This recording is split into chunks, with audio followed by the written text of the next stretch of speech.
would like to thank you from GRA for inviting us to be part of this 10-year celebration of the CEO Summit.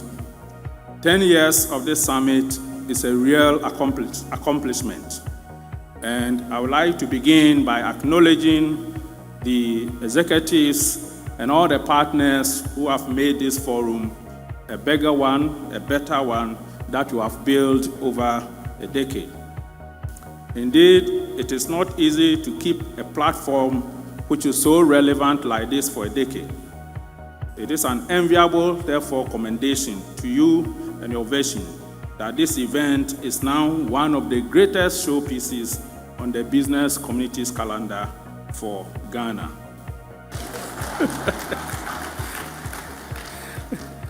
I have for many years been part of this summit by sitting on the other side of the table. And today, I still say I'm with you on the same side of the table as a tax collector, but from the perspective of a public officer. We shall expect, and this is a quote from our first president, and so relevant for the topic that I've been given to speak on.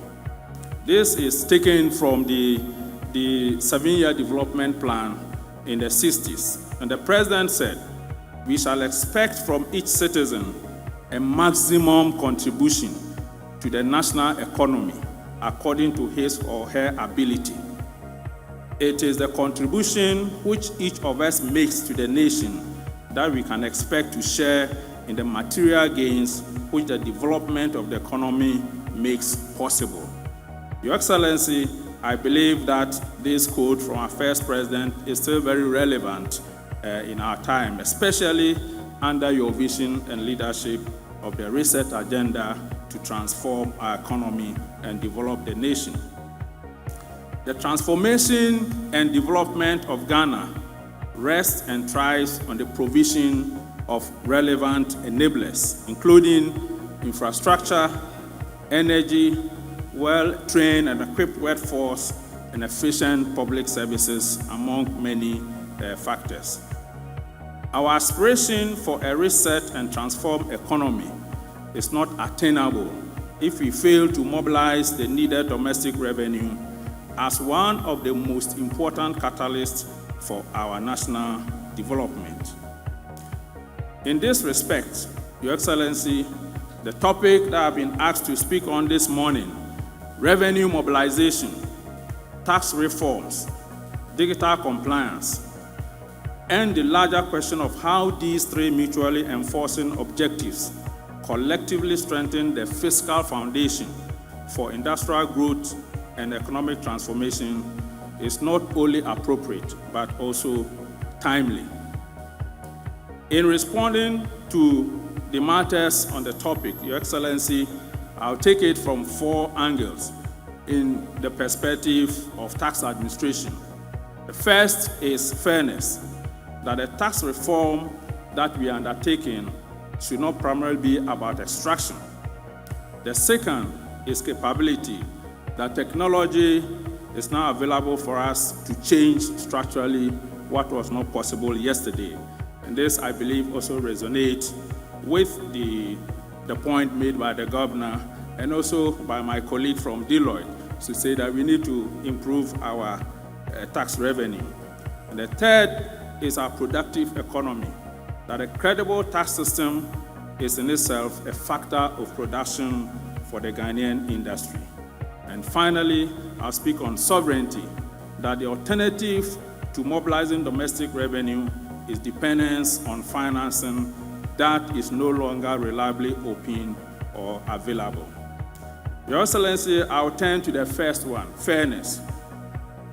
In Ghana, we tend to talk about tax administration as a zero-sum question between the state and the taxpayer. Normally, we say the state takes and the taxpayer gives.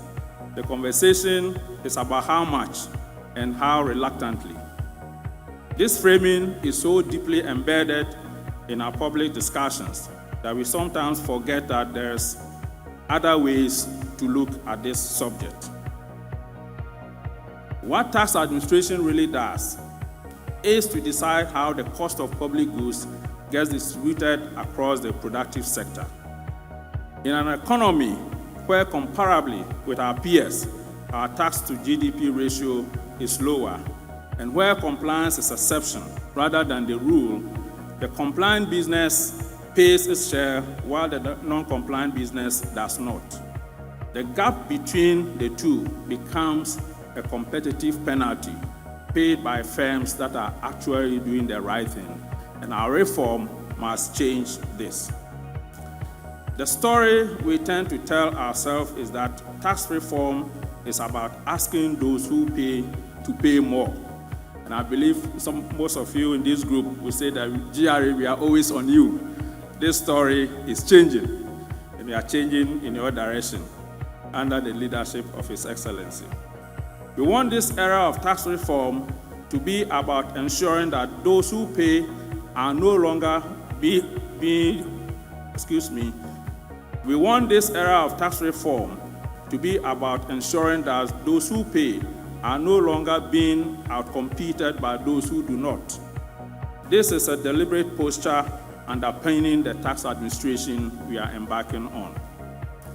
We recognize that the path to a stronger fiscal foundation runs through expanding the tax pool rather than tightening the screws on those who are already inside.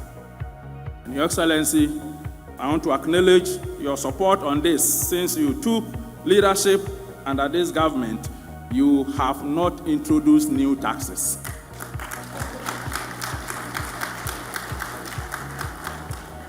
We are focused on the efficiency of collecting those that are there. And indeed, we all know that some of the taxes have been taken away. This choice shapes every operational decision we are undertaking in our tax administration reform. So let me give you a few examples of some of the tax administration reforms that are undertaken.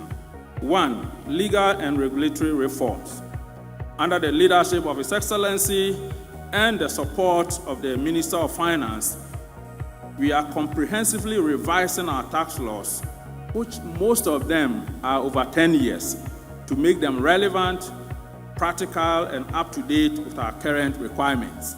We do know that when you put a tax law in 2-3 years, the businesses find a way around it. So 10 years is so long, and therefore we need to catch up and make sure we close the gap. So bear with us. So in 2025, we reviewed and passed the VAT Act with significant modifications. We increased the VAT exemption threshold from 200,000 to 750,000. If your turnover is not up to 750, then you are exempted from complying with VAT. As I've already said, under the leadership of His Excellency, we abolished the 1% COVID levy. We removed the decoupling, which had a cost of 6% to businesses. That is indirectly increasing business profit by 6%. We have standardized the VAT rate and affirmed the input deductibility principle across board. In 2026, as the Minister announced, we are focusing on the review of the Income Tax Act, the Customs Act, and Excise Act. We expect other legal reforms on international treaties to also come on board in 2027.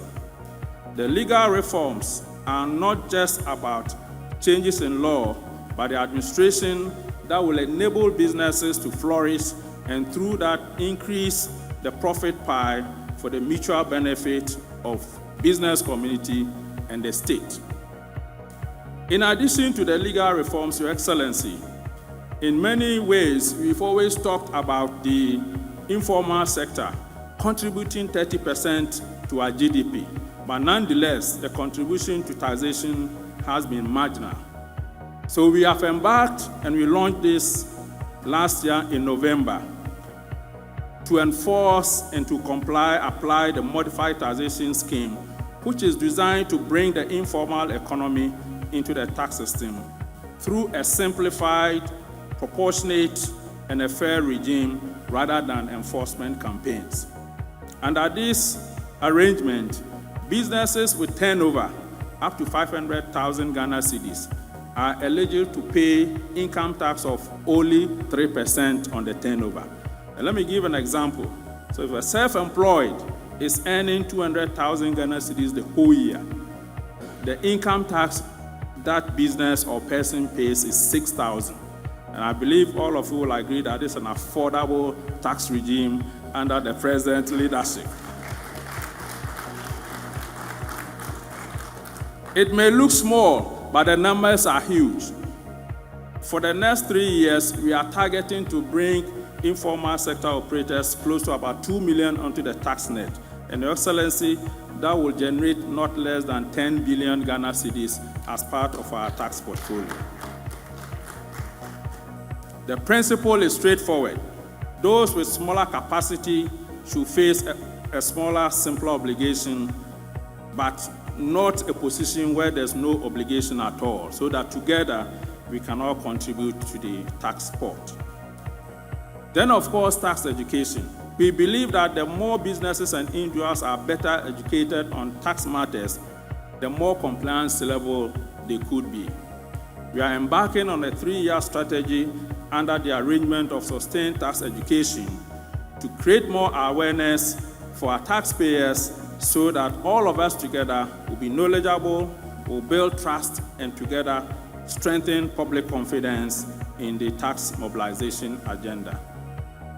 So the first proposition is intentional fairness, and it sits at the center of our reforms. The authority's job is not to extract more from the compliant. The job is to broaden the base, to plug the leaks, and to bring the non-compliant into the same regime, so that businesses that are compliant stop paying the implicit subsidy for those who are not. This way, the revenue this country needs should come from a wider, fairer base rather than a deeper cut into the same ones. Second, which we refer to as capability, resonates with the governor's point on technology and innovation. The second proposition, which is technology renovation, will form a bedrock to structurally change our institution and the efficiency with which we collect taxes. Historically, the capacity of the state to administer tax has been constrained by the limits of manual systems. And in every one of these manual touchpoints, the same problems have repeated themselves: subjectivity, dispute, delay, and opportunity for leakage. This is not specifically a Ghanaian problem. It is a feature of how nearly every African tax administration operates and is binding constraints on our technological renovation. These constraints have to be broken by technology. Modern tax administration platforms and systems, and the ability to integrate data across previously siloed databases have collapsed, and therefore, we are breaking the bounds of reforms to improve efficiency through the use of technology. I want to note that technological use is not about only incremental improvement on our old job. It is the ability to do more, to do it faster, and to be better. In this respect, we are on a journey to modernize our tax administration systems, relying on technology as enabler. And let me give you a few examples. As part of our customs modernization, and as many of you are aware, we have introduced the AI publican software as a digital inspection decision support tool. Your Excellency, we thank you for your support. We want to claim that GRE publicly is the first public institution to use AI across board, affecting many businesses.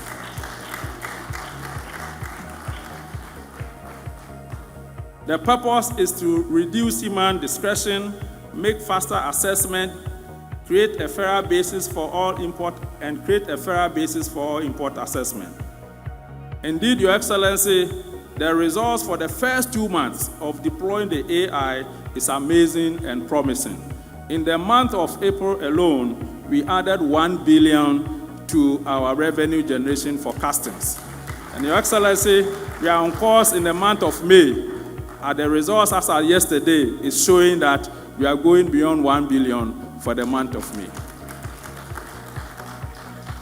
Second, our integrated tax administration system is here.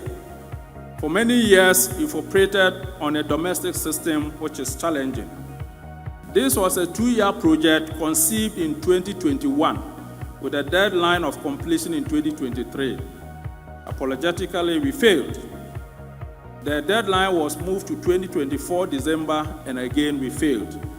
Your Excellency, I'm happy to announce that under your leadership, within 9 months, we have completed the ITAS project, resurrected it, and we launch it on 1st April 2026. So ITAS went live in April as a limited pilot at our Accra West and Kaneshie area. In the month of May, we are onboarding all the large taxpayers on ITAS. And by the middle of June, taxpayers who contribute 95% of our tax basket will be on this new reform, on this new platform. The mechanics under the surface matters because that is where the value of your businesses come from.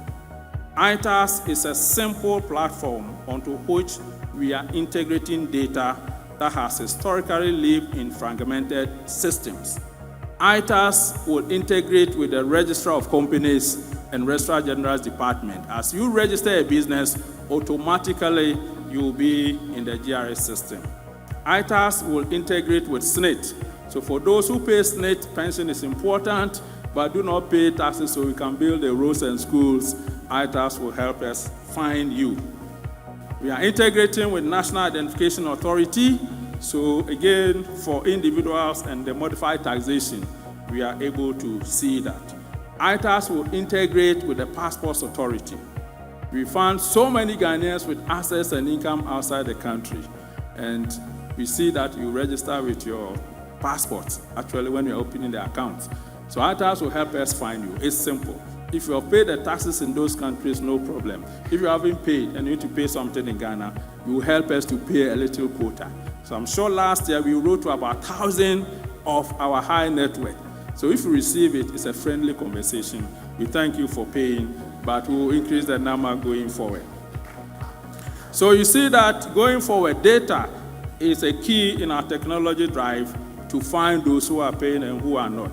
So when you see a tax auditor who arrives at your doorsteps, it is because data warrants it. It is not because someone happened to pull a file. And this is the way we are going, Your Excellency. This is what we mean, Your Excellency, when we say we are building a tax system that also fits the 24-hour economy. The system itself has to operate at the 24-hour tempo. ITAS is what enables us to do that.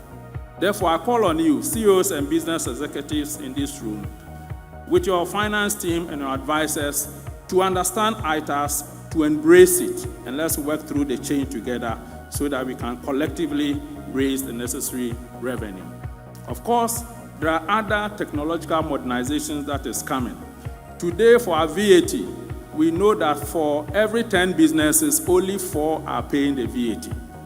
The 6 either have not registered, or they have registered and not collecting, or they are registered, collecting, and not remitting to GRE. By the 3rd quarter of this year, we're going to implement the Fiscal and Electronic Devices Act, which will make it mandatory for all businesses to use government-approved devices so that as you sell, we are able to see the revenue and look at government one. But not only that, what is in it for businesses? For those who are afraid to leave your businesses and always you have to be in the shop, the GRS system will help you. You don't need to be there. When you make the sales, you get the record, so no longer will your people steal from you. All of us will see from one view, and you pay your taxes and will protect your income for you. I think you should present this clap in support you. So the fair system is coming. It will revolutionize VAT and to help us increase our tax revenue. And my beloved brother, as you said, we should improve the revenue. We're looking forward for your support. The second area is the online businesses. So again, by the third quarter of this year, we are introducing a system. What we've seen is that there's a growing number of taxpayers who are buying cross-border outside the country, and yet their colleagues who are buying in-country, they pay the VAT on those items. Your Excellency, we've done a pilot, and if you have introduced this system in 2025, we would have increased tax revenue additional of 2.5 billion.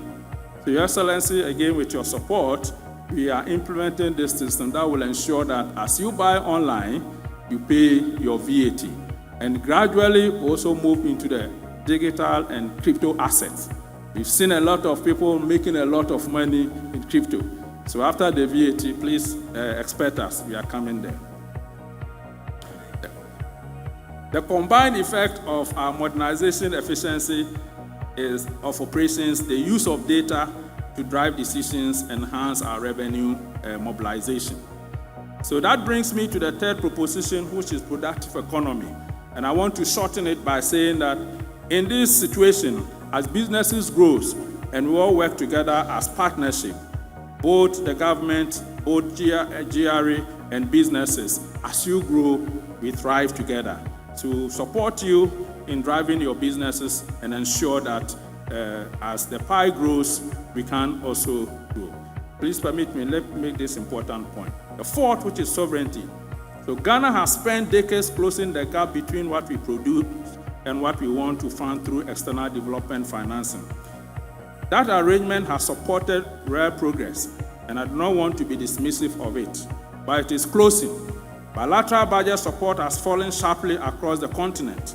The contingencies attached to multinational lending have grown heavier. The development financing envelope that this country would draw upon for differences between domestic revenue and national ambition in real terms is shrinking. We see this in our numbers. The choice that we have is binary. Either we mobilize enough domestic revenue to fund the country, or we say we will borrow, but we know borrowing is not available to us. And therefore, the option available to us is together raise the national domestic revenue to support development agenda. In conclusion, President, revenue mobilization, tax reforms, digital compliance, the three strands of the topic this morning are not only three administrative goals that are running parallel. They are expressions of a single argument about how Ghana built its fiscal foundation and what that foundation enables. Fairness, because it is a low compliance economy, the compliant business carries a shared burden. Capacity and capability, because technology has finally enabled us to close the gap. Sovereignty, we don't have a choice, we must raise this revenue. In this direction, Your Excellency, GR's ambition is that by 2028, we should double the tax revenue that of as of 2024. In 2024, the tax reported revenue was 153 billion. Your Excellency, under your leadership, we are expecting by 2028, GR will double that to about 310 billion. This is the way to go. And Your Excellency, we are on course. In 2025, we achieved 182 billion. In 2026, we are focused to raise 225 billion. We believe that this minimum target is achievable, and we crave on all of you to support us. So this is not a bet. This is the work we must do. And that is the partnership we are asking each of you this morning to forge with us so that together we can embrace collectively the responsibility of honoring our tax obligations to mobilize revenue for our collective national development. Chairman, your student stands here. Thank you. Your Excellency, thank you. Ladies and gentlemen, thank you.